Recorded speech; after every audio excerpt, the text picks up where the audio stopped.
El Seminario de la Muerte desde tiempos. Ya me reconociste Sí.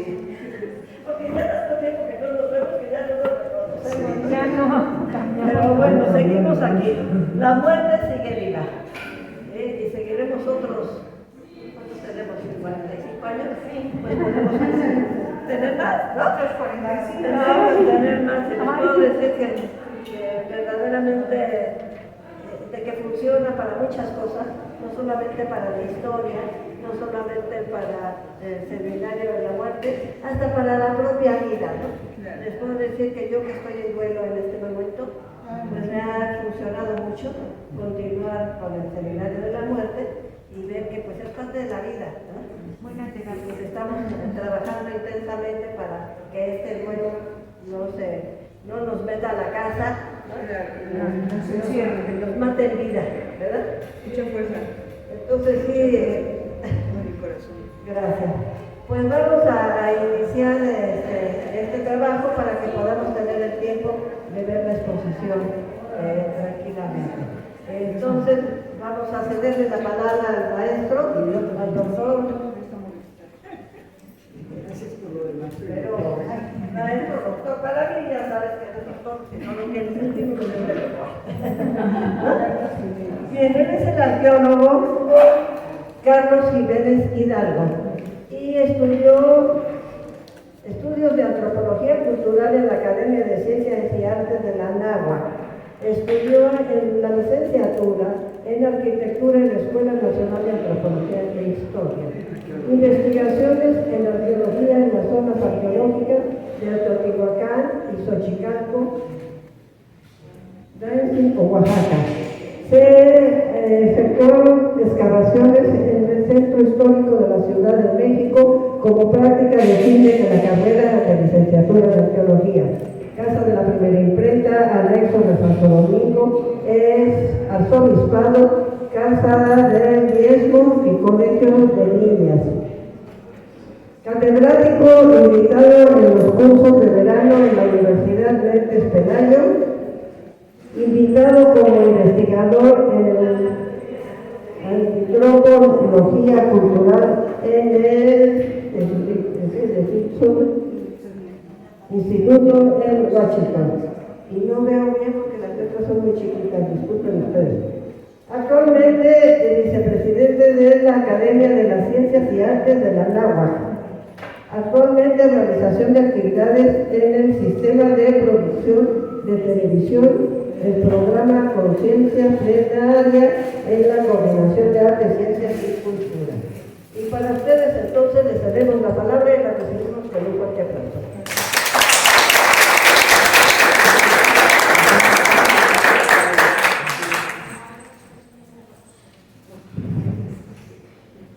Bueno, mucho gusto de estar con ustedes. Solamente quiero mencionar algo. No soy arquitecto, soy arqueólogo. Me hubiera gustado mucho ser arquitecto porque evidentemente cuando uno está en los trabajos de arqueología tiene uno que hacer deslinde de todo lo que encontramos construido y tenemos que manejar y probar y disprobar hipótesis de lo que sucede en los trabajos de campo. Hablar de uno de los temas que ustedes están viendo aquí cuando los muertos hablan. Yo me he tomado el atrevimiento de hacer un análisis de profundidad desde la historia del hombre mismo con respecto a lo que sucede. Al estar haciendo trabajos de investigación en algunos lugares y sobre todo buscando libros que nos aporten las nuevas ventajas de la arqueología y la antropología en el mundo, nos dan respuesta a ello. Yo me he tomado el atrevimiento de iniciar esto cuando los muertos hablan y sobre todo es increíble la propuesta que voy a hacer porque evidentemente todos los arqueólogos del mundo y no solamente los arqueólogos sino también los analistas iniciático-esotéricos y también los azotéricos que en un momento determinado empiezan a hacer propuestas pero no pueden probar algunos de esos elementos.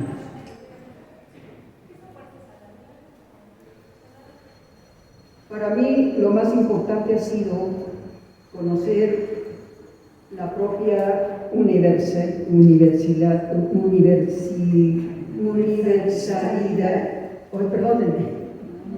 de lo que acontece en estos momentos en la astronomía. Hoy nos hablan de gases, nos hablan de hoyos negros, que en un momento determinado hay unas propuestas que tienen que manejarse a través de miles de años. Hay quien habla y dice en los documentos 135.000 millones de años donde se inicia tal constelación, los gases que se presentan a nivel internacional. A mí me llamó mucho la atención eso y quiero solamente mencionar efectos de la gravedad, una vista a través del cúmulo de galaxias masivas Abel de 1689 muestra que la trayectoria de la luz de las galaxias más distantes se curvan por la pura fuerza de la gravedad de Abel. La gravedad de los hoyos negros es inmensamente más poderosa que ninguna luz puede escapar a ella. Y recordemos que los chinos ya hacían observaciones muy importantes y daban clasificaciones a través de la observación celeste. Nuestra estrella, el Sol, tendrá una muerte silenciosa. Aquí el primer elemento que presento es precisamente la parte egipcia que nos ha dejado un cúmulo de documentos sobre todo por las vivencias que se tienen. Y hay algunos códices como los documentos acerca de la muerte en Egipto y nos presentan toda una serie de elementos que desde el mundo griego nos dan una información de ello. Nuestra estrella, el Sol, tendrá una muerte silenciosa. No se preocupen, hasta dentro de 10.000 o 15.000 años va a fallecer el Sol. Comparada con otras estrellas, tiene una masa promedio una vez que consuma todos sus combustibles de hidrógeno, dentro de unos 5.000 millones de años. Bueno, yo me quedé corto. Sus capas externas irán a la deriva y el núcleo se compactará finalmente en lo que se conoce como una enana blanca, una brasa del cosmos del tamaño de la Tierra. Lo primero que tenemos aquí es precisamente parte de los elementos que se utilizan en Egipto o se utilizaron en Egipto. Quiero mencionar algo que me parece interesante y propongo a la mesa de trabajo, que necesitaríamos también hablar de la cinematografía y de artículos que se han hecho a través de grandes instituciones. Yo consideré pertinente, de acuerdo a la invitación que se me hizo, traerles a ustedes solamente algunas fotografías. No puedo abordar todo desde un punto de vista técnico porque solamente hablar de los hoyos negros nos llevaría 3 o 4 sesiones. Pero aquí lo interesante es que estamos viendo precisamente al sacerdote que es el conductor de la muerte, el Pedro Anubis, que en un momento determinado es el que va a ayudar al pasaporte del alma o del espíritu que haya por parte del hombre. Vemos un elemento donde se está preparando al faraón o al personaje para que se le haga un trabajo evisceral para eviscerarlos y donde extraer todo lo interior de la parte del cuerpo del muerto, en el caso del faraón. También hay algo muy interesante que al estar observando algunos temas, la antropología médica en aquellos momentos era muy avanzada porque metían unos ganchos a través de las fosas nasales y buscaban directamente la parte del cerebro. Ahí hacían una serie de movimientos con estas agujas y destruían totalmente el cerebro. Después les aplicaban un químico para que se fuera al cerebro y bajara por las fosas nasales también la parte del cerebro que estaba siendo extraída.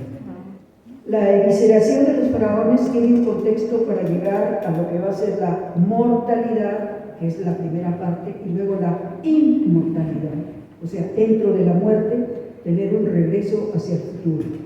Y aquí tenemos una caja en la parte inferior derecha, donde están los canopos, que le llaman en algunos casos, o canopes, donde estos 4 van a determinar y contener ciertas vísceras del faraón, excepto el corazón no se extrae. que se queda permanentemente ahí, porque Anubis, al hacer una sesión de trabajo con el cuerpo del faraón, que tiene que ser expuesto en Sal-Natrón durante 77 días. Esto es un elemento, no lo van a creer ustedes, pero yo puedo ubicarlo desde un punto de vista de magia traslaticia. Esta magia traslaticia es el hecho de que puedan conservarse los intestinos o las vísceras del faraón para que en un momento determinado, cuando regrese nuevamente a la vida, pueda tenerlos, tomarlos y ubicarlos en el lugar que le corresponde. En la parte inferior vemos, en la inferior derecha, a un personaje que está trabajando con una especie de báculo que le va a permitir hacer oraciones específicamente para que el mismo personaje que está siendo eviscerado no tenga problemas en un momento determinado y que no le duela absolutamente nada.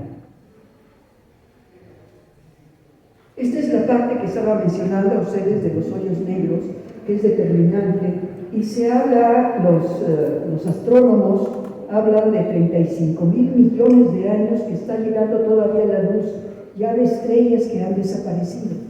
Por lo tanto, hay una especie de radioinformación porque se están recibiendo mensajes permanentemente de algunas constelaciones, de algunas galaxias.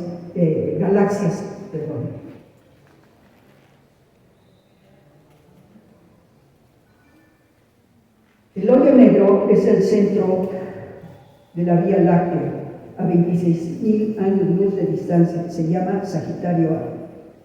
Es la abreviación estándar del epíteto, se pronuncia A asterisco.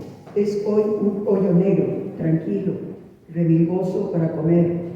Quiere decir que no está incluyendo elementos el hoyo negro para producir desapariciones de constelaciones.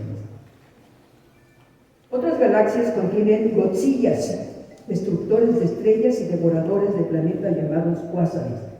Esto, recuerden ustedes que hubo una película muy interesante por parte de Japón, donde se habló de Godzilla, que era un monstruo que va a reencarnar prácticamente por ciertos elementos de tipo de magia a distancia, por decirlo de una manera. Los hoyos negros son en breve más máquinas de tiempo.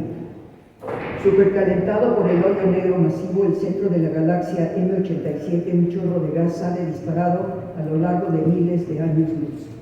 Nosotros permanentemente estamos recibiendo estos disparos de las galaxias y recuerden ustedes que cuando hay fenómenos magnéticos se nos apaga el teléfono, se va la imagen de la televisión, se producen una serie de rayas. Hay otro elemento, no hagan caso de ello porque provoca la caída de algunos aviones que hemos visto cómo a través de estos elementos magnéticos los sistemas computacionales de las cajas negras de los aviones permiten que se desvíen y algunos de ellos han sido derribados en el caso de Rusia. ¿De qué está hecho nuestro universo? Las estrellas, el polvo y el gas, aquello que podemos percibir, construyen menos del 5% del universo. Su gravedad no puede explicar cómo las galaxias se mantienen unidas. Los científicos calculan que el 24% del universo es una misteriosa materia oscura, quizá partículas exóticas formadas justo después de la inflación. El resto de energía oscura, un campo de energía desconocido o una propiedad del espacio que contrarrestará la gravedad, lo que implica las observaciones de que la expansión del espacio se está acelerando. Aquí hay algo que a mí en lo personal me ha llamado mucho la atención, porque siendo estudiante de arqueología de fin de carrera estando en Teotihuacán, hubo una serie de fenómenos magnéticos que se dieron y fueron registrados por las zonas arqueológicas. En el caso de Teotihuacán, me voy a permitir mencionarlo, aunque no puedo dar datos porque esto va a ser parte de mi maestría o probablemente de mi doctorado hacia el futuro. En Teotihuacán, el Sol pasa en su plano cenital a una hora determinada y termina a una hora determinada. Y está registrado dentro de esa cueva astronómica, pero además a mí me llamó mucho la atención porque esta laja que está colocada ahí, hagan de cuenta Esta es la laja, si me permiten el ejemplo. Esta laja es iluminada en un boquete de tipo rectangular, a veces cuadrado, depende de la posición del sol, que ilumina directamente la laja. A mí me llamó mucho la atención que la laja tuviera una serie de bordes que habían desaparecido. Y dije, bueno, esto tiene que ser quienes trabajaron en la laja, deben haber permitido que estuviera rota y así la pusieron. No es cierto. Descubrí a través de la observación y con brújula cómo había una desviación de 1 grado en la laja. Y el mundo tiene una desviación de 1 grado, porque son 24 grados 27 minutos, el eje más importante que pasa sobre la República Mexicana. Y prácticamente eso lo tenemos registrado en el Zócalo de la Ciudad de México. Fue muy importante, y quiero mencionar a mi maestro Rubén Cabrera, en paz descanse, que él fue el que me permitió entrar a muchos de los lugares ocultos en Teotihuacán. Y evidentemente me atrevo a decir, y lo voy a presentar como demostración en mis tesis, de que ellos sabían perfectamente bien el movimiento de precesión de la Tierra, porque no solamente está registrado en las cuevas astronómicas Oaxaca, Xochicalco y Teotihuacán, donde hay un ejemplo ya de una variación de 1 grado celeste que tiene la Tierra.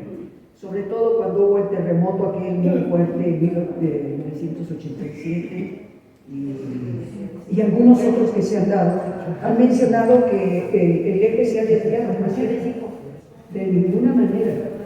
¿Por qué? Porque la velocidad de la Tierra variaría y todos nosotros que estamos parados sobre la Tierra saldríamos despedidos de la Tierra a través de este hecho.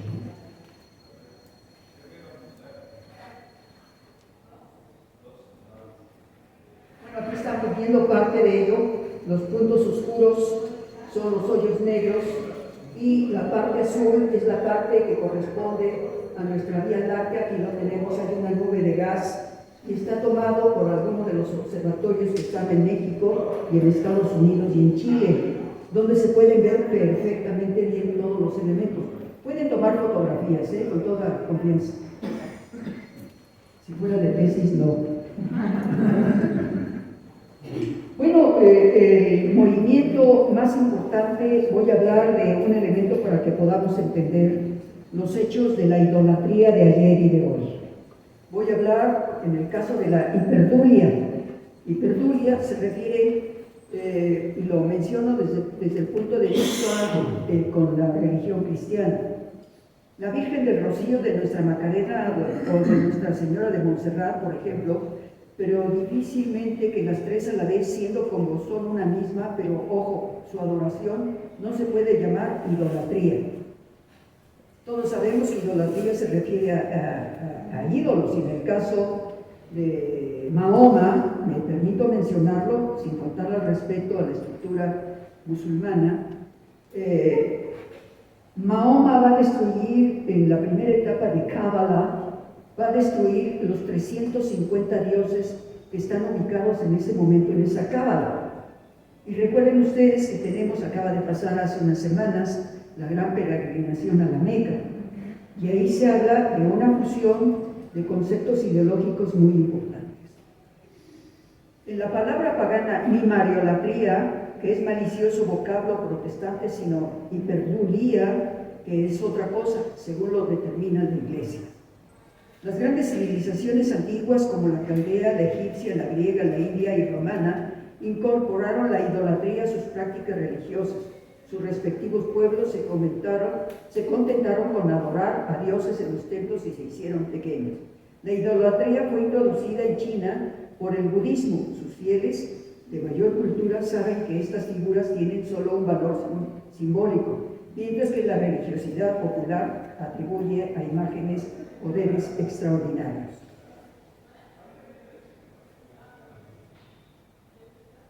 Dulía.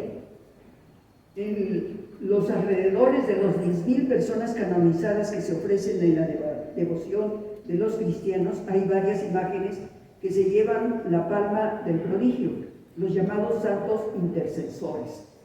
En tiempos de calamidades públicas no dudan las gentes de sacar la imagen en rogativa para que se observe el desastre y ejerza su intervención. Este elemento de esta dualidad nos habla de un elemento de magia traslaticia, y ese elemento de la magia traslaticia es que ciertos elementos nos van a permitir, cuando hacemos la petición, que se cumpla la petición que se hizo a la imagen correspondiente, y eso son la magia traslaticia. En este caso pueden ser las iglesias primitivas, las imágenes pictóricas, sobre todo cuando el empuje de los cristianos adoradores es mucho más fuerte que el de la iconoclastas, consiguiendo aquellos que no solo que otros concilios y posterior al séptimo de Nicea autorice estos cultos, sino que la Iglesia inicie santos a los tres atematizados. Gracias a esto, doble jugada, hoy se puede adorar en la Iglesia las imágenes de Germán, de Constantinopla, de Gregorio de Chipre y San Juan Damasceno. Otro de los elementos es muy importante cómo se dan los puntos a las piedras. Y nosotros sabemos que en Stonehenge, en Inglaterra, se han descubierto elementos muy interesantes a través de elementos magnéticos, porque ustedes saben que cada fecha correspondiente al paso solar a través de Stonehenge se reúnen miles de gentes vestidos de blanco y algunos de ellos se ubican como hombre medicina, como hombre chamán. Lo que sabemos de la arqueología, lo que se ha hecho en Stonehenge, es que se han tratado de hacer excavaciones laterales sin que se muevan las piedras. Parece que han desaparecido alrededor de 14 piedras en estos lugares que forman un círculo compacto. Algún día hablaremos de ello desde el punto de vista lo que era ese pensamiento mágico traslaticio que tenían pues en aquella etapa estos personajes. Y se habla de la piedra. La piedra es la litografía, litolatría, que es como se denomina esta adoración basada en la vieja creencia de que existe una relación estrecha entre el alma y la materia pétrea. Esto es mucho de lo que en México tenemos un elemento muy interesante que es precisamente aquí en Huicuilco. Tenemos un dolmen que prácticamente nadie lo visita. Y yo creo que para una próxima ocasión vamos a hacer una visita guiada para que conozcan estos elementos, que es muy interesante. Ya en Huicuilco, antes de la erupción del Xitle, había elementos de preocuparse sobre estos ritos, estas piedras. Por lo tanto, hasta este momento no he encontrado el documento que me diga que encontraron restos óseos al interior de esta excavación. Pero hay elementos interesantes porque hoy podemos constatar que los elementos de algunas construcciones coloniales, los frailes, arquitectos e ingenieros que vinieron a México, empezaron a trabajar de acuerdo al sistema arquitectónico europeo y empezaron a utilizar material muy pesado. Por eso la catedral se les cayó 2 veces en su momento. Y esto está determinando que ahora uno de los compañeros de mi generación sea el jefe de excavación y lleva al centro histórico. Por lo tanto, él ha hecho bajo la catedral una serie de excavaciones donde se han encontrado elementos sumamente interesantes, pero no me voy a detener. Pero en Huicuilco sí tenemos elementos sumamente interesantes. La diáspora que se dio en el momento de la erupción del volcán Xitle, que significa ombligo, no hizo la erupción total, ahorita lo voy a explicar con unas fotografías. No hizo la erupción como todos los volcanes, que es hacia arriba, sino que Xitle es el ombligo porque la erupción fue al centro del volcán y eso fue lo que permitió lo que ahora es la ciudad universitaria. Pero además hay una serie de excavaciones muy interesantes, porque ustedes saben que con el Chapopote se han hecho renovación de las calles, no solamente en la Ciudad de México, en muchos estados de la República. Y ahí se hizo una excavación de profundidad para hacer esta preparación para el chapopote, para la reubicación de las calles de México. Se excavaron 67 kilómetros de profundidad, por lo tanto de los diferentes niveles de erupción que dio el Xitle. Eso es bonito, Litolatría. Litolatría. Lito es piedra, latría es Dios. ¿Sí? O recepción de energía, por decirlo de una manera. Esto es una zona de Chocotien donde se encontraron los primeros restos humanos por parte de Richard Leakey y Luis Leakey. Richard Leakey, a la muerte de su padre, de Luis, que fue el que descubrió todos estos elementos en África que nos dan precisamente las vivencias, pues esos cráneos y esos personajes siguen dando información. Es lo que yo le llamo una comunicación de los que ya se fueron hace 8.000 años, siguen hablando. ¿En dónde es, perdón? En África. ¿En qué parte de África? Olduvai. Y aquí tenemos a Luis, el padre de Luis, quien descubrieron en África, en Olduvai, algunos de estos elementos, algunas de las cuevas que han sido excavadas en muchos lugares. Recordarán ustedes que España obtuvo hace unos días el premio internacional por el descubrimiento de lo que está sucediendo en un área que ellos han excavado sumamente interesante. Estuve presente con ellos ahí, observando. Yo no dije ni que era arqueólogo, iba simplemente a observación como turista. Esos elementos nos permiten conocer de todo lo que está sucediendo en el mundo, en la arqueología histórica. Bueno, vamos a entrar a un tema que a mí me parece sumamente interesante, que es la magia traslaticia, y esto vamos a encontrar los grandes recuerdos a través de lo que sucede con algunos grupos culturales.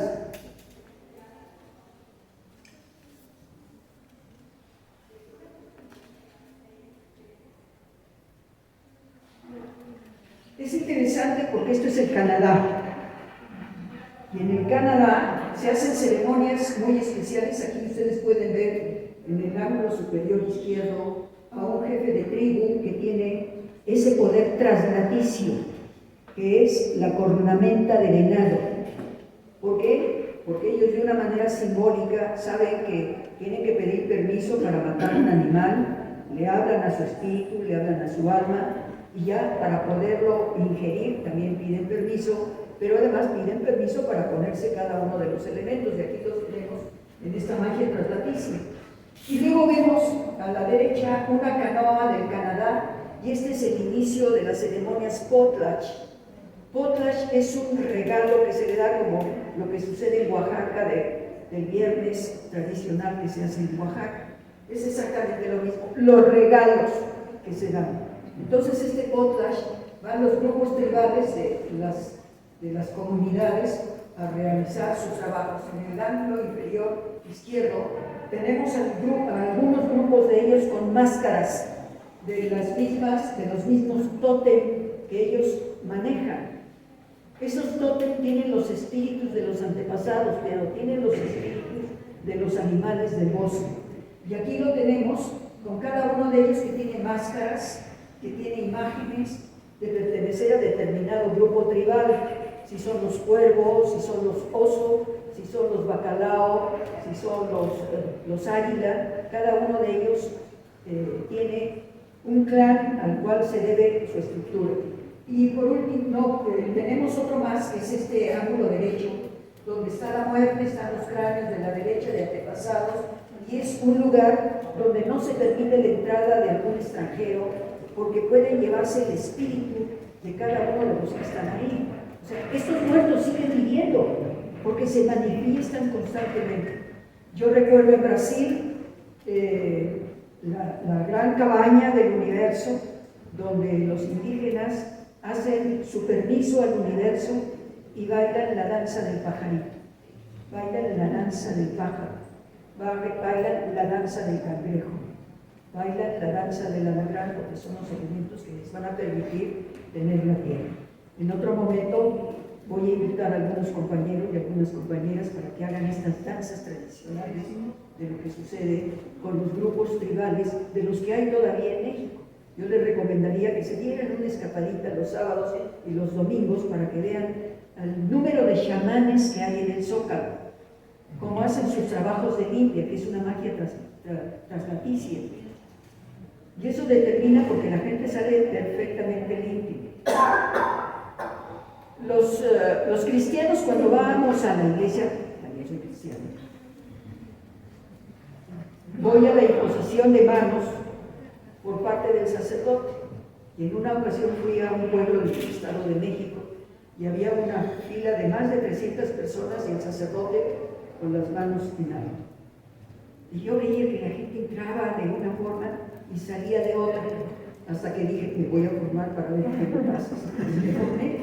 Y evidentemente cuando llegué, las manos del sacerdote eran una temperatura impresionante. Que después de que yo entré, dije, ahora sí creo lo que pasa, porque no creo que el sacerdote haya sido abracadabra, no, esa es otra cosa.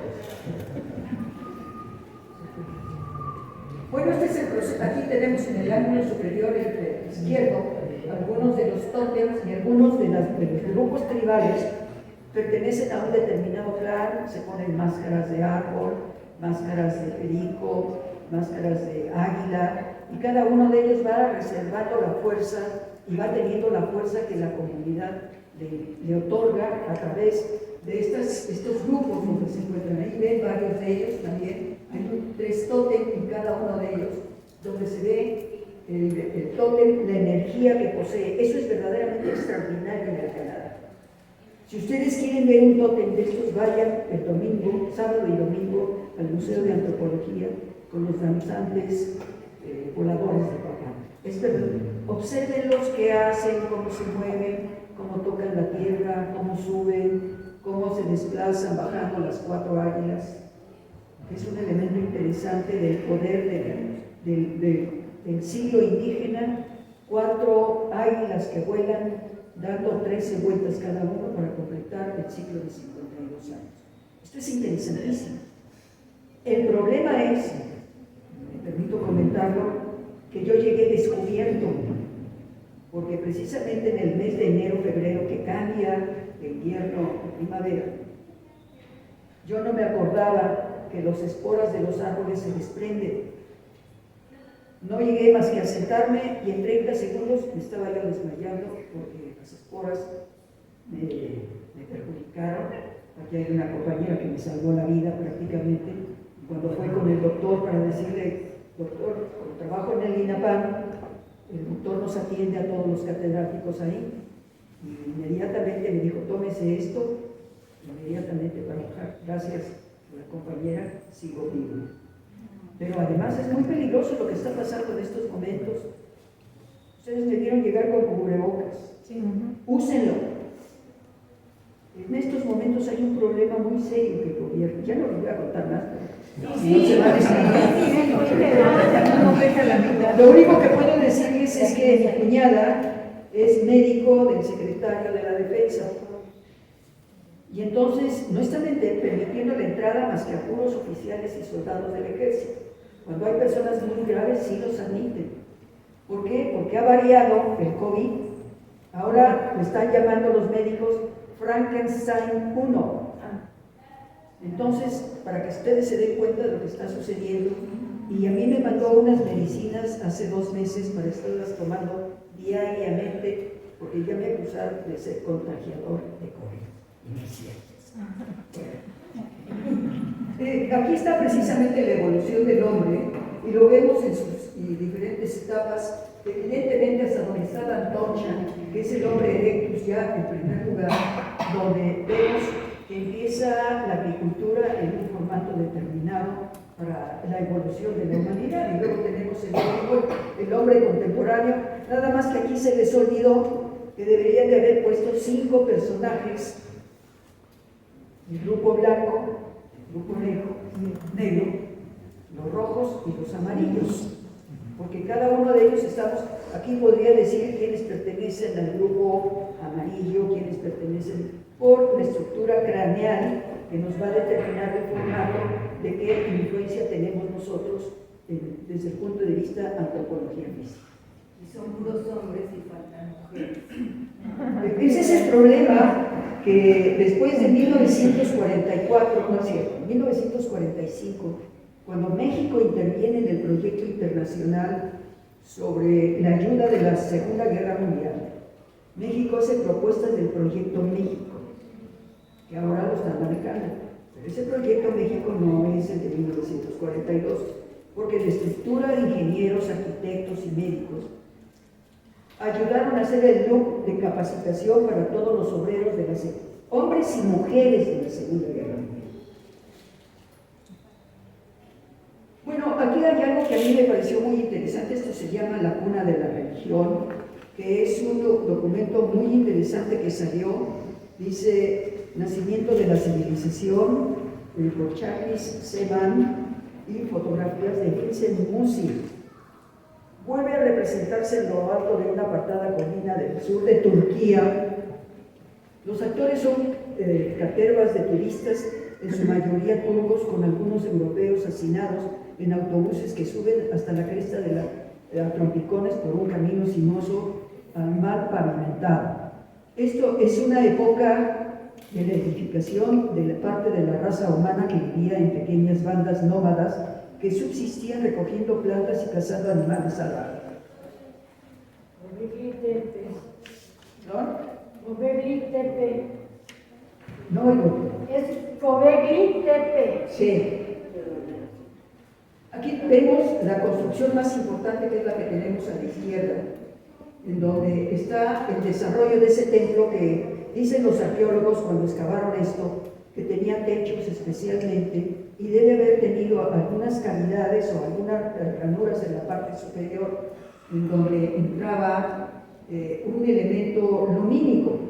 Probablemente esta primera etapa de esta creación de este Dios, el primer Dios del universo, por decirlo de una manera, es el hecho de la luz que entraba a la cueva y daba puntos muy específicos. Hoy todavía las kivas en el sur de Estados Unidos, con los grupos indígenas, Lakota, Shoshones, pies negros, ellos hacen una ceremonia en una kiva. Esa kiva quiere decir que tienen que entrar por una perforación del techo y antes de entrar a la kiva tienen que salir a cazar víboras de cascabel para depositarlas en la ubicación. Y después el pueblo en la etapa de iniciación entra para convivir 7 días con las serpientes. Es impresionante saber que nunca ha existido un muerto dentro de la cueva. Después terminan y cada uno de ellos lleva sus bolsas, mete las serpientes y las va a dejar a donde la deja. Este es un fenómeno de poder traslaticio. Y me voy a referir un poco a lo chino, el gran dragón, y en México, Quetzalcóatl, que también tiene el elemento de dragón, pero se maneja desde el punto de vista filosófico prehispánico. Otro de los elementos también muy importantes, aunque se habla de este elemento de la religión en el mundo, los manuscritos del Mar Muerto, en Qumran y Nag Hammadi. Para mí lo más importante va a ser el hecho, quise presentar primero este hecho, porque hace unos días hubo una discusión a través de una de estas imágenes, sobre todo la imagen del lado izquierdo, donde alguien en una revista y en un libro pusieron la fotografía a la inversa. La lanza entra del lado derecho, no del lado izquierdo. Entonces la discusión estuvo precisamente, hasta tuvimos que requerir a algunos documentos para aclarar en esos momentos en la plática que se estaba dando, de que esto era un punto equivocado de quienes no hubo una revisión técnica en donde se publicó esto en una revista. Por lo tanto es interesante porque voy a entrar a un elemento que es parte de la vida del personaje Jesús el Cristo. Ahí tenemos al soldado que le da el lanzazo. Pero para ese momento ya pasaron las palabras de Dios mío, perdónanos que no saben lo que hacen. Y él, cuando está de brazos abiertos y viendo hacia arriba, está hablando con el Dios Padre. Cuando está hablando hacia abajo, está hablando el otro crucificado y me está diciendo, cuando llegues a tu reino, Señor, quiero que esté contigo. Y luego muere. Pero además hay algo, lo voy a hacer de esta manera, si me permiten. Tiene los pies cruzados. El clavo entra en ciertas zonas, no solamente en los pies, sino en las manos. Muchos pintores a través de la historia pictórica se han equivocado al poner los clavos aquí. Eso no es cierto, porque en estos momentos quien está crucificado de esa manera, por el mismo peso del cuerpo, lo desgarra y se cae. No, lo que se dice también es que había, a la hora de Cristo, tenía un vástago para saltarlo. Cuando ya habían dejado pasar determinado tiempo, le rompían las piernas y le quitaban el vástago para que bajara y tuviera muerte por asfixia pulmonar, porque se entierran las costillas y cierran el aire para hacer respirar. Todo el mundo dice que es sangre. No, no es cierto, no es sangre, es suero, es el líquido sanguíneo, porque ya no puede, ya no, por los movimientos peristálticos del corazón, ya no hay sangre. Entonces lo que está sucediendo ahí es parte de la muerte del personaje. Le dan la lanzada y sale un líquido. Eso es lo que sucede.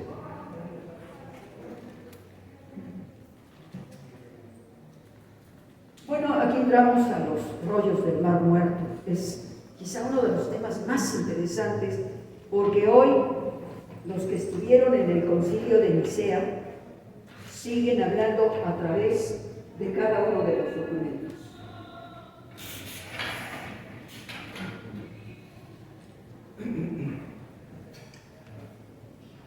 Estos escritos que fueron encontrados, todos están en arameo, no están en hebreo.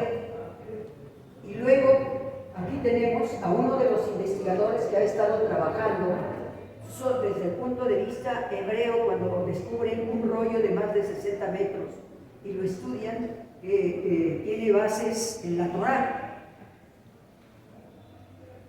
Esta es la cueva número 4 de Qumran y Nag Hammadi, que están donde se han encontrado los rollos. Aquí hubo un sacerdote en esta parte, aquí está la parte, él descubre lo que llama el escritorium, donde supuestamente se escribieron esos rollos en una etapa determinada por el año probablemente 300 de la era cristiana. ¿Por qué? Porque hacen una recopilación. Recuerden ustedes que Constantino, la madre de Constantino, cita a un grupo de aquellos sabios de época que tienen todas las versiones que se han escrito. No lo hicieron los apóstoles. Los apóstoles eran ágrafos. Solamente han aparecido 4 evangelios. Eso es muy interesante. Y en algunos casos, aquí está la cueva 4, aquí está la cueva 11, donde después de que se encontró aquel campesino que andaba cuidando las cabras, se le pierde una cabra, se mete a una cueva y le avienta una piedra y se oye que rompe vasijas. Entonces empiezan los saqueos en todas partes de estos rollos del Mar Muerto. Y yo me atrevo a decir que la guerra del Yom Kippur por Moshe Dayan fue precisamente para ir quitarle el documento a un anticuario que lo tenía, y eso provoca la guerra de los 7 días que se dieron muy fuerte con este general hebreo, y que siguen las guerras en estos momentos.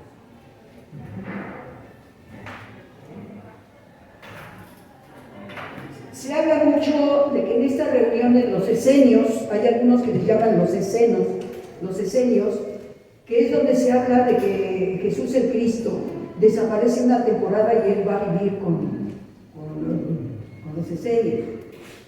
Hay un documento que a mí me parece muy interesante, que ustedes deben de buscarlo, que se llama...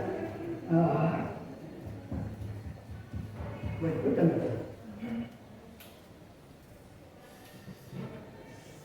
Es una película italiana.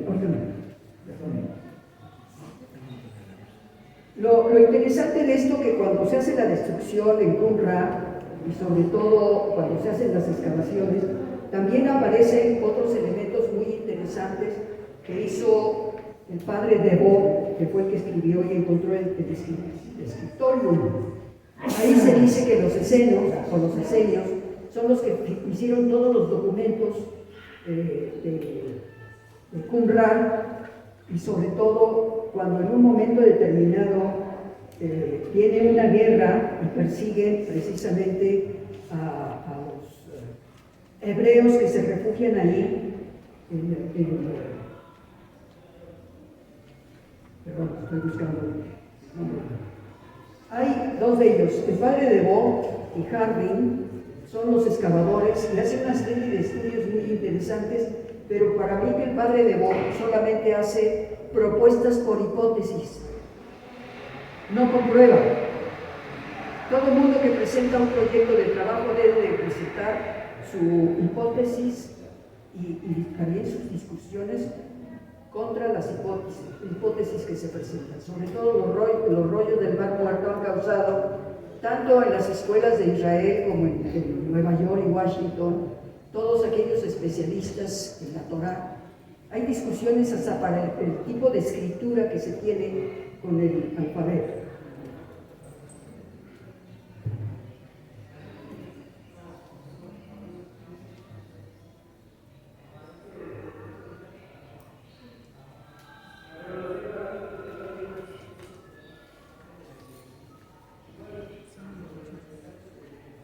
En Qumran destaca la importancia del agua traída por un acueducto.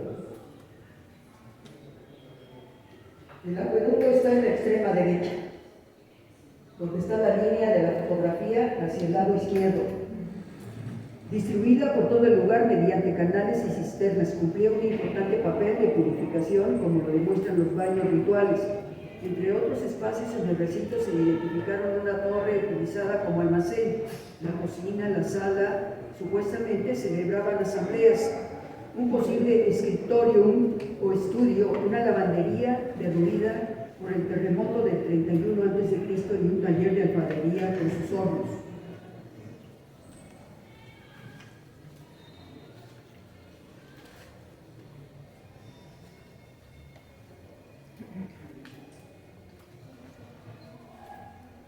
Se descubrió en Chile, durante las etapas de los fenómenos del niño y la niña, quizá la niña es la más traviesa porque produjo que en una zona de Chile se encontraran una serie de momias que estamos viendo en estos momentos, aquí abajo de los tres elementos que están abajo, y sobre todo tenemos a Carlos III, que después lo vamos a ubicar en otro contexto, y está el rey Luis XVI, que es llevado aquí a la guillotina.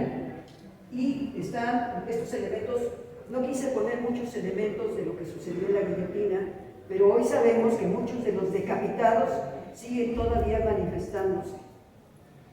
Esto es lo que sucedió en Chile. Moría una persona, prácticamente le quitaban todo el elemento cárnico, le quitaban el rostro, le ponían una máscara y lo sepultaban a una profundidad de 50 centímetros cerca de la orilla del mar. Durante muchos años no hubo problemas con ellos, sino recientemente, en 1935-39, empezaron a hacer recorridos y empezaron a descubrir que muchas de estas momias estaban enterradas ahí. Se habla de que tienen una edad de 7.000, 8.000 años en Chile, un poco más antiguas que las egipcias. Otro de los elementos interesantes debe haber sido esta mujer extraordinariamente bella, la dama de Elche, y sobre todo cuando se descubrió, todos los arqueólogos se quedaron impresionados. Yo me quedé muy impresionado cuando fui al museo a ver la dama de Elche, y no solamente eso, sino otras imágenes de otros personajes. La intención del fuego es determinar muchos tuvieron que acercarse al rayo, sobre todo los griegos, que tenían una deidad muy importante con respecto a ello. Y vemos a los primeros, aquí tenemos a los primeros cazadores, recolectores que están encendiendo el fuego, pero lo más interesante es que todavía hay algunas islas en el mundo que todavía existen, que existe ese tipo de personas. Y bueno, pues llegamos a Pompeya.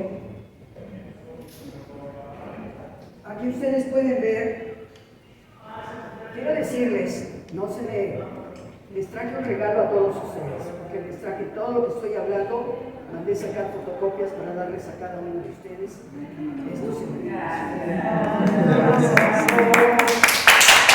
Aquí tenemos la erupción de Pompeya. Este es Herculano. Recuerden ustedes que fueron dos etapas muy importantes. Aquí está Herculano, que prácticamente no sucedió lo mismo que en Pompeya. En Pompeya la erupción fue verdaderamente impresionante porque lo sorprendió hasta en un trabajo en el circo romano. Hay historias, pero lo más interesante me gustaría que en algún momento, proponiéndole a la compañera, que hiciéramos un ciclo de cine sobre estos fenómenos de los que estoy hablando. ¿Qué fue lo que sucedió?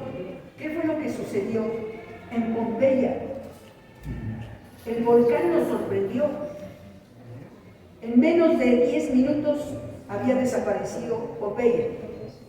Pero lo más extraordinario es que a la hora que hicieron arqueología, sobre todo con Carlos III, rey de España, que tenía las posesiones italianas en esa época, resulta que alguien estaba buscando agua para darle de beber a los animales. Y resulta que encontraron una calle y empezaron a caminar dentro de Pompeya, y entonces lo supieron en España, Carlos III, y ordenó que se hiciera un trabajo de investigación sobre él.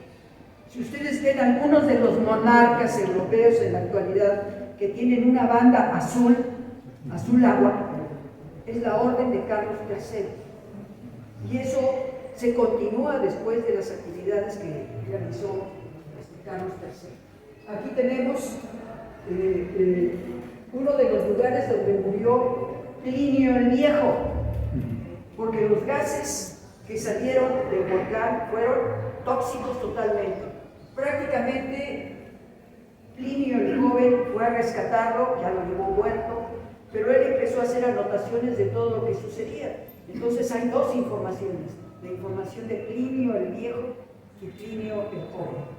Yo creo que hay elementos sumamente interesantes que se siguen comprobando, porque verdaderamente fue muy fuerte estos elementos que tenemos aquí. Aquí están los niveles de agua que tenían para cada uno de ellos. Vemos las creaciones totalmente de ruteol, las poblaciones que también fueron cubiertas con piedra pómex en su momento.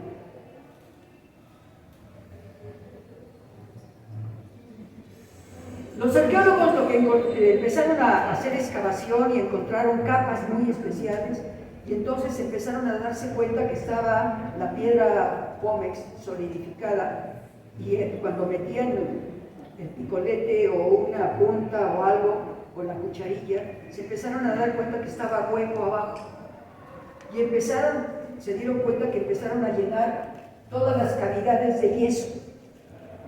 Esto es lo que quedó de aquellos que fueron prácticamente desaparecidos por la temperatura del volcán que estaba dando. Algunos de ellos, vean ustedes qué posiciones encontraron.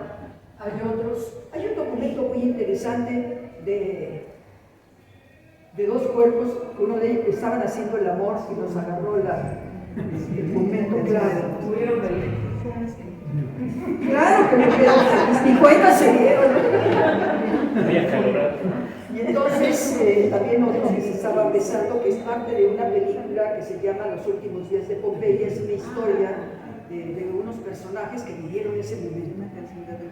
Pero era como agua para chocolate. Murieron incendiados.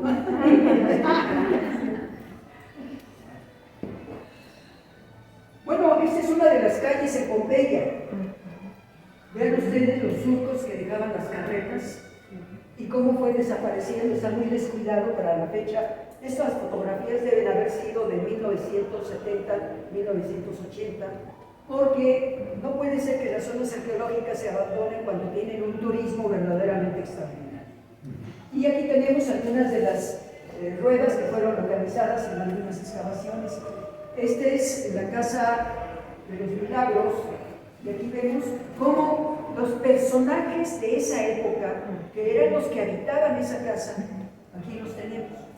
Una mujer embarazada, un hombre desnudo que era un atleta, aquí está diciendo su bastón, qué jerarquía tenía, y luego vemos aquí los bailes que se daban en esta casa. Yo recuerdo que vino al Museo Nacional de Antropología la exposición, y fue verdaderamente sorprendente.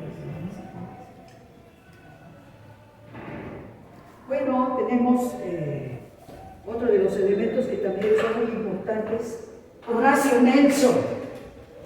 Horacio Nelson, no solamente Horacio Nelson, Cristóbal Colón, tuvieron prácticamente el mismo fin, me voy a atrever a decirlo de esa manera. ¿Por qué? Porque Horacio Nelson, en el momento de la batalla, le dispara de un buque, un rifle, y lo hiere. Pero él ya había tenido batallas en donde había perdido el brazo derecho. Tuvo una serie de heridas muy importantes y trataron de auxiliarlo, pero desgraciadamente murió. Entonces lo que hicieron, lo metieron en una, prácticamente, no lo dice la historia, pero para mí lo deben haber eviscerado. Y lo metieron en un tonel de vino para que se conservara cuando llegara a Inglaterra y ahí ya lo recuperaran. Lo mismo le pasó a Cristóbal Colón, exactamente igual, porque él estando en Sudamérica iba y venía, porque lo habían castigado, como lo hicieron también con Hernán Cortés, pero a Cristóbal Colón le pasó exactamente lo mismo. Lo evisceraron, lo metieron en un tambo y lo llevaron a España, y allá se recuperó. A pesar de que lo habían castigado, ustedes saben que cuando alguien destaca siempre hay chismosos, mentirosos que dicen cosas que no son ciertas. Aquí vemos la victoria fatal, y ahí vemos parte de las pinturas que están en los museos en Inglaterra. Y aquí algo que a mí me llamó mucho la atención y me permití ponerlo, es este cráneo de un soldado de Napoleón Bonaparte. Se descubrió un sepulcro de más de 3.000 soldados franceses que murieron por el invierno de aquella época. Y ha sido muy interesante cómo siguen hablando estos soldados. Sus uniformes, los botones, las espadas, todos los elementos que llevaban. En este lugar que se encontraron entre 3.000 y 4.000 cuerpos, se encontraron 16 mujeres. Claro que quienes hacen la hipótesis dicen que eran de las mujeres que servían la comida o que eran las cocineras del ejército de Napoleón. Bueno, aquí tenemos algunos de los elementos pictóricos de la muerte de este hombre, y lo vemos en otras representaciones que se han hecho de la atención que tuvo precisamente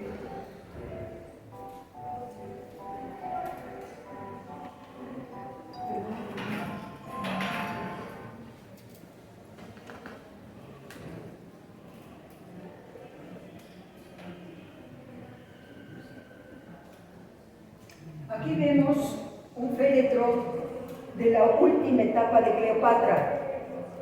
Cuando llegan los romanos y empiezan a hacer las inversiones, empieza a cambiar toda la estructura pictórica y también los elementos de la momificación en Egipto. Aquí tenemos un entierro que se hizo haciendo un sondeo en un piso en un determinado lugar, y aquí tenemos una casa en Pompeya. Cómo se recuperaron los pisos, cómo fue quemado aparte de esos elementos. Aquí vemos otros, aquí está el volcán, y vemos cómo solamente al caer la piedra Pómex cubrió 30 metros este lugar. Prácticamente todos los que estaban ahí, hasta los que iban caminando, les caían, se les llama bombas. Cuando llega a una determinada altura se solidifica, cuando se mezcla con el se hace piedra dura y caía. Encontraron muchos con cráneos fracturados por la caída de estos materiales. Y aquí vemos el tipo de construcción que se tenía, que es romano, muy interesante, con sus columnas de ladrillo, y con Guillermo Pérez Castro, que fue mi maestro de excavación en el centro histórico, encontramos una habitación termal con la misma técnica romana que se hizo probablemente esta construcción en 1870, y ahora es la Casa de la Cultura de México, allí donde está la aguilita, la águila que se robaron allí cerca de la Escuela de Medicina. La mujer más bella del universo, Nefertiti. Nefertiti, no sabemos si el que encontró en la casa del escultor que hizo Nefertiti. Hay un elemento muy interesante. No sabemos si Nefertiti había sido castigada en primera instancia por el corte que tiene aquí. Después les voy a enseñar las fotografías cuando encontraron el cuerpo de Nefertiti, qué le pasó. Y aquí la tenemos ella con su estructura, su belleza, tiene deformación craneana, tabular erecta, y evidentemente no aparece el ojo como no lo tiene aquí. Nefertiti tiene algunos elementos interesantes. Sería bueno hacer un análisis iconográfico de Nefertiti. Yo no lo he encontrado en ningún lugar. Aquí tenemos a la derecha a Zahi Hawass. ¿Quién creen ustedes que es esta persona? Nefertiti. Y a Nefertiti, probablemente cuando ya estaba en el trabajo de momificación, entraron y saquearon. Pero no saquearon los ladrones, saquearon los propios sacerdotes, porque no podían castigar a Nefertiti, porque ella, esposa de Akhenaton, Akhenaton es un personaje interesantísimo. Voy a tratar de comentarles algunas cosas de Akhenaton. Es Akhenaton. Ahorita van a ver ustedes cómo los sacerdotes le ponían la cruz ansata en la boca a los faraones.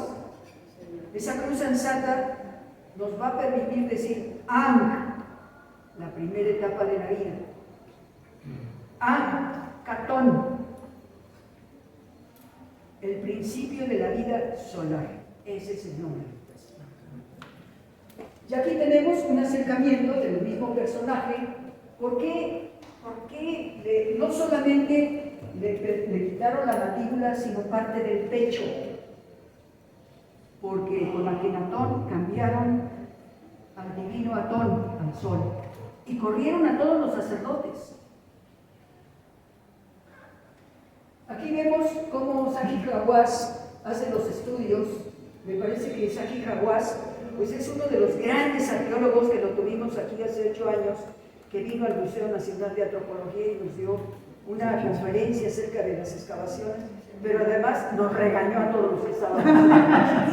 No, es que sí, ¿por qué?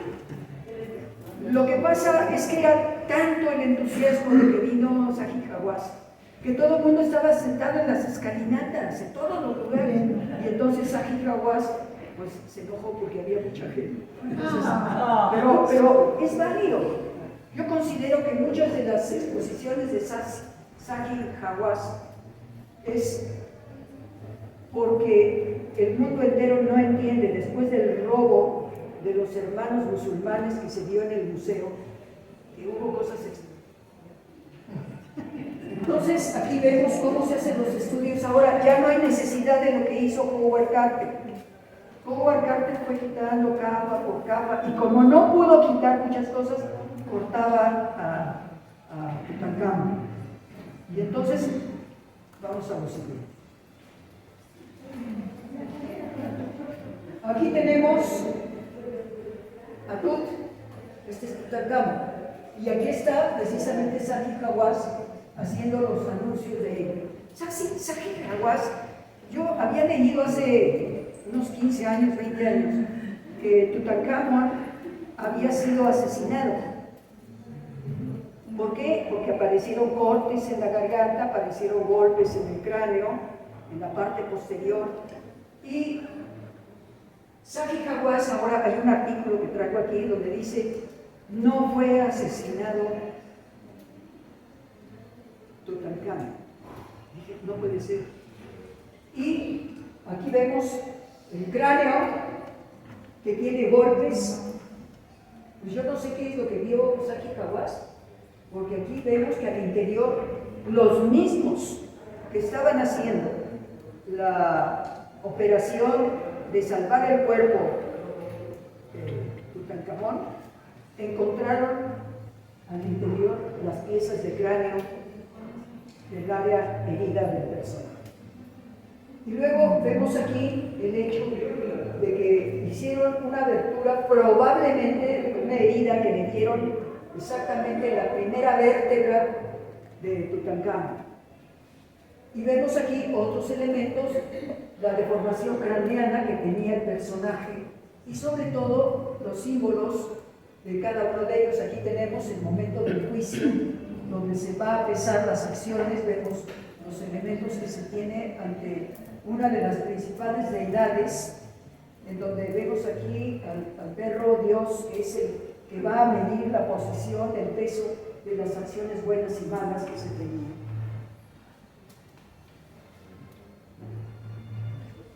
Aquí tenemos, esto para mí es muy interesante porque sabemos que Howard Carter lo que hizo fue hacer cortes en diferentes lugares, pero también aparecen algunas heridas del personaje porque iba convertiendo, y parece que murió en un momento determinado en el carro que iba él, y lo hieren en varios lugares, hay varias fracturas que se tienen. Y entonces aquí se ve lo que una de las fracturas que tuvo, supuestamente, entre comillas, a la hora que fue herido en el carro. Pero también se puede hablar, no lo sé, no puedo decirlo, pero sí podemos distinguir en la antropología física cuando una herida tiene años y cuando una herida es reciente, o sea, un golpe que se le da a la parte. Y además podemos saber cuando entran las tuzas y empiezan a roer los restos óseos de las excavaciones. Aquí tenemos a su esposa que le está untando un aceite y vemos estos elementos solares que vemos manos y vemos también la tusa sata que tiene cada uno de ellos. Entonces es muy, muy interesante. Aquí está Kenatón, Anatón, está recibiendo los rayos divinos del sol que está haciendo en su oración. Pero no nos vamos a fijar en eso, vamos a ver el cuerpo de Akenatón. Vea sus piernas, sus brazos, su cara. Platicando en una ocasión con una doctora, le dije, ¿qué piensas de eso? Es un longilineo. ¿Por qué es longilineo? Tiene piernas largas, cuerpo delgado, manos amplias, largas. Por lo tanto, yo no he encontrado, no sé si ustedes han encontrado algún documento que haga un análisis de la iconografía de Akenatón. Y este es un llamado a los que hacen análisis histórico de pinturas, de figuras, porque esto es interesante. Va la primera. Estas piernas son de hipopótamo. Si nosotros vemos la religión que marca, o sea, la zoolatría, zoo animal, latría dioses, eso era todo lo que se manejaba en Egipto, zoolatría. Recuerden la conferencia pasada del compañero que habló sobre momificación de animales, todo eso era zoolatría.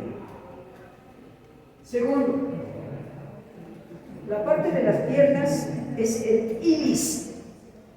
Les traje algo para que ustedes lo vayan viendo. Esto, desgraciadamente no pude mandar sacar toda la cronología egipcia. A ver cómo le hacemos para que después se los entregue. El bajo vientre del personaje parece, y la cadera parece muy femenina. Muchos de los investigadores dicen, no, Akenatón era andrógino. No, era el hombre del poder en esa solatría.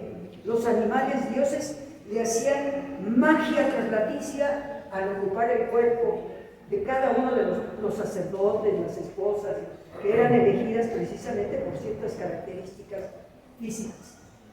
El rostro, vean ustedes, el hecho de la corona del Alto Egipto es con deformación craneana. Y eso solamente lo hemos visto en la zona maya, pero no nos imaginamos. Yo recuerdo que en alguna ocasión, cuando leí por primera vez que tenía deformación craneana, cómo es que llegaron el conocimiento de Egipto a México, o a América, o de América a México.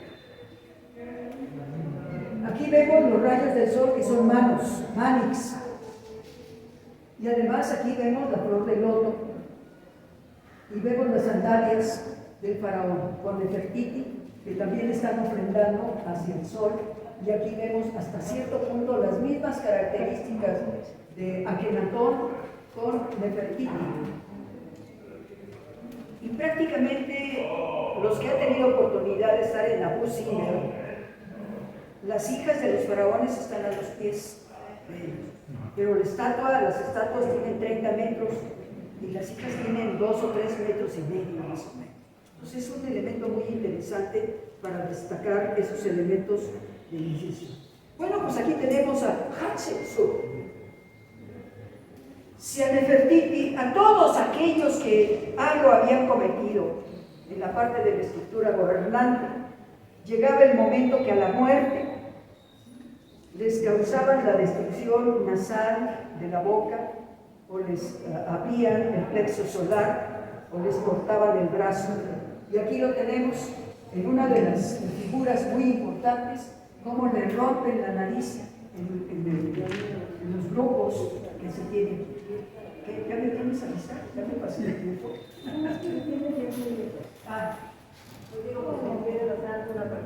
Sí.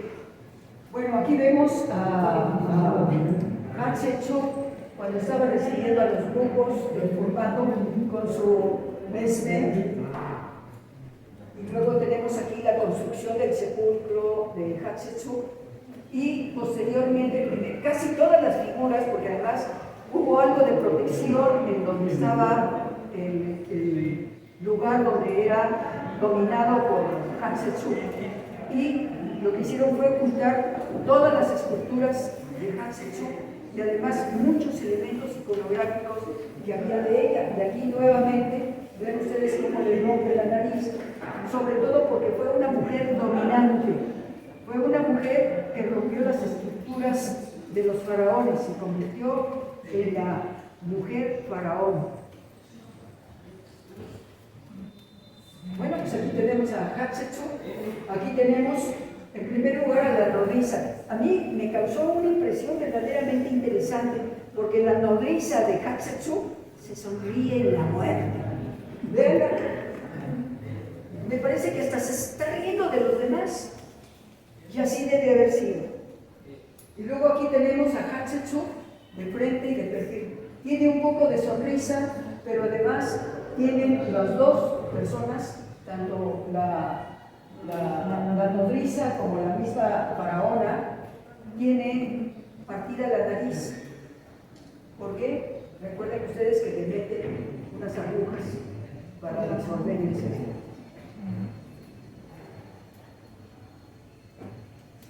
Bueno, esta es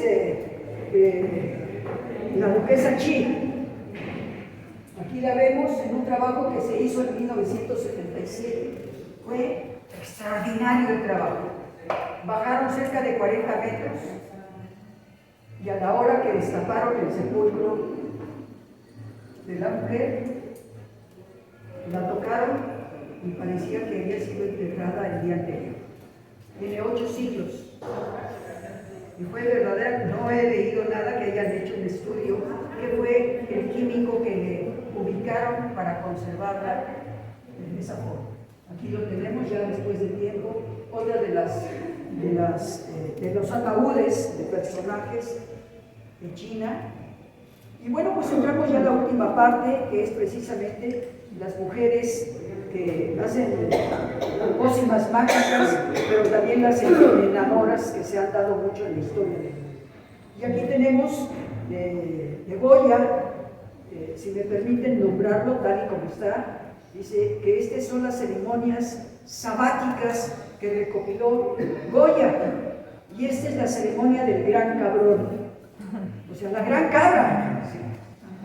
Así es que ya saben, cuando le digan a alguien,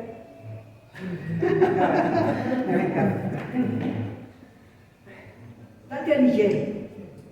Para mí Dante Alighieri nos habla en su Divina Comedia de lo que es precisamente todas las etapas del estado que tiene que pasar el espíritu. Déjenme buscarlo, bueno, luego se los veo, ya me acuerdo. Aquí vemos parte de los escritos en letra gótica, sobre todo de lo que escribió él. Aquí tenemos, esta fue la esposa de este mariscal que murió en la batalla, ella es la bisnieta de Napoleón, que escribió en un momento determinado y tiene una condecoración aquí, que es la condecoración de la Orden de Malta. Si ustedes van al castillo de Chapultepec, vean el cuadro de Maximiliano, está con su capa y aquí tiene una cruz blanca. Maximiliano de Habsburgo era masón, pero además de ser masón, tenía la orden templaria y la orden de Malta. O sea, Maximiliano de Habsburgo no era un cualquiera, era un hombre preparado como lo es ahora el rey Felipe VI. Bueno, pues aquí tenemos a aquella mujer que llegó para que le cortara la cabeza a Juanito. Y la vemos, me encantó esto porque verdaderamente que los pintores han escogido mujeres extraordinariamente bellas para tener una representatividad. Bueno, termino con Juan Rulfo. Les recomiendo que vean, ¿cómo se llama? Pedro Páramo. Todos los personajes que aparecen en la película, todos están muertos, pero narran su historia. Pero la primera película. ¿Perdón? La primera película es la más recomendable, la de los años 60, o la... Sí. Sí, porque las otras... No.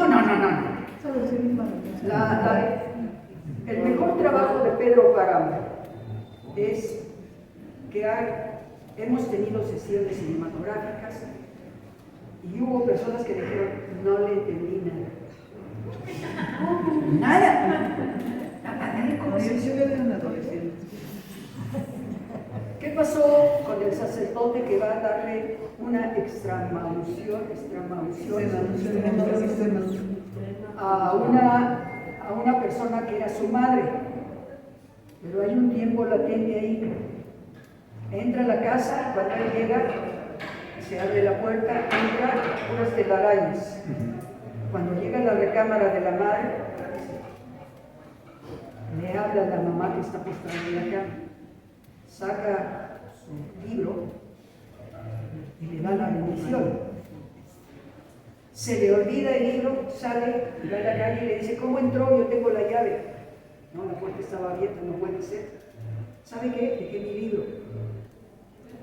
Y el libro estaba lleno de polvo. O sea, esa es la actitud de tiempo.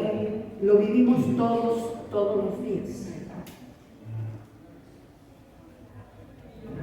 Esta es la página de Pedro Páramo. Una está corregida. Desgraciadamente no se las pude sacar, pero les prometo que para la próxima se las voy a tener. Entonces aquí está con la escrito a máquina de Juan Rulfo y las correcciones que se hicieron para hacer la película del personaje. Estas son las publicaciones que se han hecho en todo el mundo de Juan Rulfo. Y tenemos en chino, en alemán, en italiano, en portugués. Aquí está la de México, Pedro Páramo.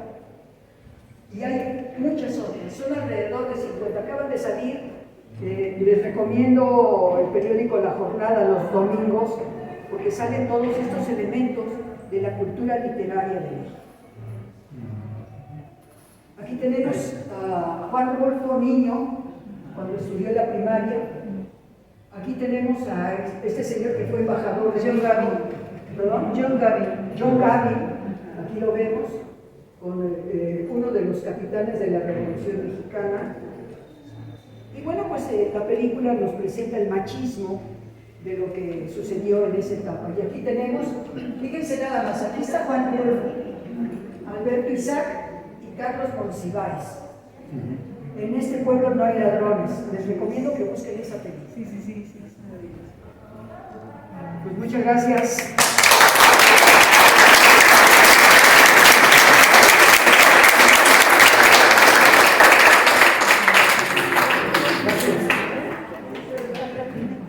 Como siempre, muy interesante. Y una vista totalmente diferente, porque trajo el compañero de Quito, siempre hay muchas cosas que aprender dentro de eso. Ojalá y fuera Quito. Bueno, pues tenemos la visita, entonces tenemos que prepararnos para ella y nos reunimos luego, Taini. ¿Dónde nos reunimos? No se muevan, por favor. No se muevan. Aprovecho para agradecer a todo el personal del museo y por supuesto a la directora, que se parezca Alejandro Utrilla, que nos ofrece siempre sus instalaciones con todo respeto y cariño. ¿Cómo está? Agradecemos a todos y cada uno de los que asistieron a la plática. Les decimos que no se olviden que el tercer martes de cada mes hay plática.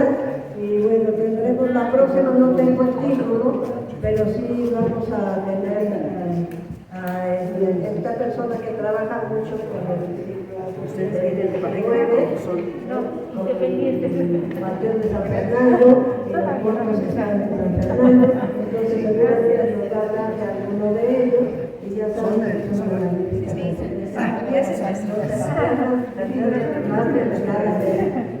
que no tienen Facebook, ya saben que siempre hay, salvo alguna cosa extraordinaria, pero si no, aquí estaremos. Muchas gracias. Muchas gracias.